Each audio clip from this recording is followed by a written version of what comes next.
beautiful state in Canada that's looking to employ both internationals and locals.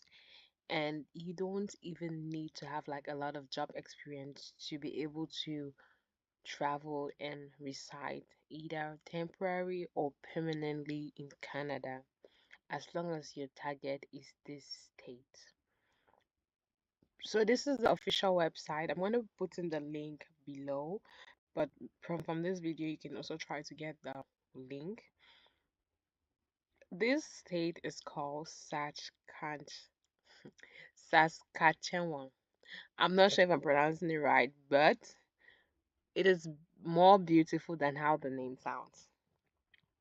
So guys, in today's video, I'll walk you through the site and basically like all the important information you need to know when it comes to how to relocate to this beautiful state in Canada, which is currently looking for people to come filling so many spots that are available. This is an overview where it says please refer to the website for future updates or changes to program intake. Depending on program demand, thresholds or caps may be implemented to manage the number of applications under this pilot. So we have here the subcategories for intermediate and low skilled workers in eligible high demand occupations who have an offer of a job in the state, meet the criteria of the subcategory, intend to reside in the state as a permanent resident. All nominees with temporary work permits must reside in the state. So it's important for you to know that maybe you want to go to Ontario, all these nice places, but for a start, you need to be residing in this state. So once you land in Canada, you're going to go straight to this state where you'll be working with your working papers. Let's look at the required documents. Now, this is very important. Please follow as it will help you prepare. So before you even go or start the application process, you have put everything together and it makes your work more simpler. So you must provide all forms and documents to prove you're eligible for the SINP nomination at the time that you submit your application. You will also need these documents to prove your identity, work experience, academic credentials, language ability. Note that when we say work experience, it depends on the work you're applying for. So if you're a very experienced person, you're going something higher, definitely you have to show like that you've actually been working in that field, especially if it's a technical field, maybe IT or something. But there are also low skill jobs which we'll look at in a bit. So hang on tight. So don't be scared when you see work experience and language ability. If you're from an English speaking country, that's easy. You just need to prove that you'll be speaking English. If you're not from an English speaking country, that's when the requirements will depend on the job. So the SINP may also look for more documents that are not listed. So just to note that this is just like the general documents. They may be asking for something that is not actually listed on the site. So it's a little bit specific to the job, the specific job that you'll be going for, but these are the general things you need to know. So all documents must be easy to read. Copies of original documents. If it's not in English or French, you must submit a copy of the original document, a copy of the English or French translation of the document, a copy of an affidavit from the translator describing their translation ability.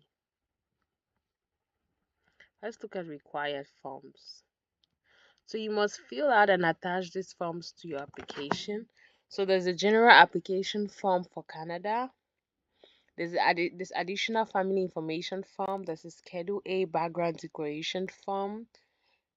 And there are other additional dependents declaration form, like if you have children that you want to travel with, if you're using a representative, if you're using a translator. So it just depends on your individual case, in the sense that if, for example, you're a single person just coming alone, okay, there are less forms you're gonna fill. If you're coming with your wife, more forms. If you're coming with your children, more forms. If you need a translator, more forms. So it just depends on your specific situation. You feel me? So all these forms are required. So make sure that when you apply, you have filled all these forms and you attach them. Now let's go to the alma mater, which is required documents. So the following are documents you need for your application. So job offer requirements. Your job offer must be approved by the SINP before you apply. Make sure it is approved. Your employer must register online to have the job that you are applying for assessed. Please see Recruit and Hire Foreign Workers in the States for more information. We'll go there in a bit. Once the job is approved, your employer will receive a job approval letter that includes your position name and NOC code. You must send a copy of the SINP job approval letter with your application. It is very important. In your application, you must provide a letter of offer for a full-time permanent job from a Saskatchewan employer in one of the following occupations. So these are the occupations that they go for.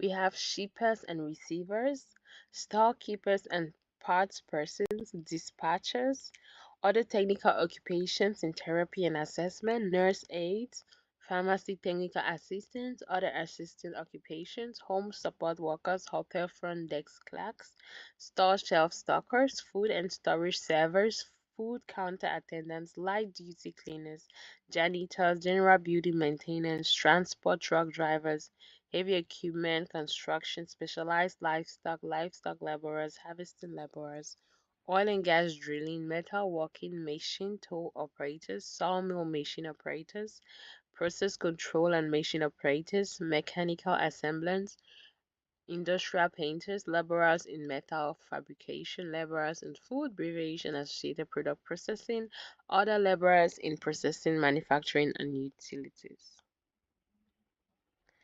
This pilot is not available for employers hiring home support workers, caregivers, and related occupations who reside in the client's residence or their place of work. Employers seeking to reside in the client's residence or their place of work must utilize Canada's Caregivers Program for recruitment. There's another whole video I made in terms of Canada's caregiver programs.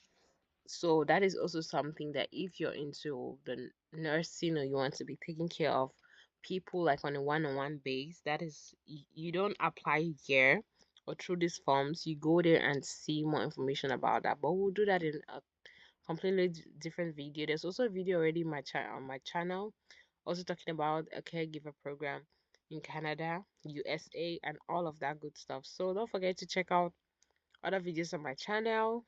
Don't forget to like, share, and subscribe. That's how we can keep growing. Subscribing doesn't cost a dime. It's free, but it really helps the channel. Sharing this good information to your family and friends. It's not money you're giving them, but it's information, and information is power in this society we are living in. And it's our duty as Africans, as well citizens, to help each other to share this information so that we can all grow. Let's at least give people the chance to try before it doesn't work out or it works out, but you are clear, you tried your best. So please let's not forget to share, subscribe, put on a notification button. I post informational, educative videos every other week. So please subscribe and let's keep growing the family together. And if this is your first time here, you're very welcome. If you're watching up to this point, you're a go-getter, right? So thanks for sticking with me. Thanks for being patient. It's very important for us to take time and go through it because once you don't understand and you rush into doing everything, you might miss steps and you don't get approved. So the next thing you need to note is, and looking at all these jobs, there's something there for everybody. No matter how little education you have, you might be good with your hands, you might know how to do things concerning light, electricity. So there is something for everybody. So that is something I found very interesting about this program. And now they say the letter of offer must be addressed to the principal applicant. State the job title, duties and responsibilities, wage, benefits, and company contact information. List the location of your job in the state. Be issued on the company's letterhead. Be signed by the employer. This is they're just making sure it's not fraud.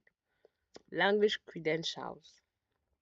So to meet the language requirement, you must provide language test results from a designated testing agency, have English or French language ability of Canadian language benchmark or higher, have test results that are less than 2 years old at the time of application. So once you start the application, it just is good. If you have to take this test, you take it as soon as possible. Name of test, the International English Language Testing System, listening 4.5. So these are the scores you need to get depending on the test you take. So looking at it, it looks like when you're taking the IELTS, side notes, I also help tutor people take this test. So if you want help, like for tutoring to help you prepare to make sure that you get good scores, you can reach out and we can fix something classes for you to prepare and make sure that you go get it at very affordable prices. I all the anything I take is basically for time because yeah, it's a very busy country and time is money. If not, everything will be for free, but you guys understand, right? So you can reach out specific if you want help with this. And we also have the Canadian English Language Proficiency Index program. Even though I recommend for people in Africa, I recommend you doing the IELTS. It's more reachable, more affordable, and it's just you have to study hard because you need to get good scores. And then for French, this is what you do. Test d'évaluation de français, test de connaissance du français. So it just depends if it's English, French. So you need a you either need to be English speaking or French speaking or at least know this level that they're requesting for. In terms of education, you must submit documents to verify you have secondary school diploma or education at a higher level. So just secondary school is enough. I know most people have reached that level, so that's good news. So yeah, you guys to submit that diploma, work experience credentials. You have to have at least 1 year of full-time work experience in the past 3 years in your intended occupation. So if you want to be an electrician, you just need to show that you've been working as an electrician. If you're self-employed, you just need to find a way to prove it. If you want to become a nurse or something, you just need to show that you've been working 1 year. They are not asking for outrageous years. I know there are many African countries that you leave from the university and they start asking for 5 years of work experience. Like, where are you supposed to get that? So this is more understandable. So these are the things you need to submit, guys. Temporary work permit if applicable, proof of residence if applicable, credentials if applicable. I just thought to work a passport, of course. Oh, you need a passport. So I just thought to walk you guys through the required documents because I feel like it's very important for you to be prepared and know exactly what they're looking for, right? So you don't have to fumble or if you're not sure of what you're going in for. So that's what I thought. But please take out time to go through the information again. Take your time before you apply so that you'll be well prepared. So these are the different ways you can apply if you need a recruiter, if you're searching people that are searching for international workers. So please go through this page and also see exactly how to go about the application. And hope to see you guys in my next video. Till we see again, till we meet again, stay blessed. If you have any questions, don't forget to reach out, play around this website, play around, get more information, and just apply. And I hope you get accepted and everything goes well. If you need to write a letter of recommendation, you need a one-on-one help, please don't forget to reach out for any services. Please like, share, subscribe, and stay blessed.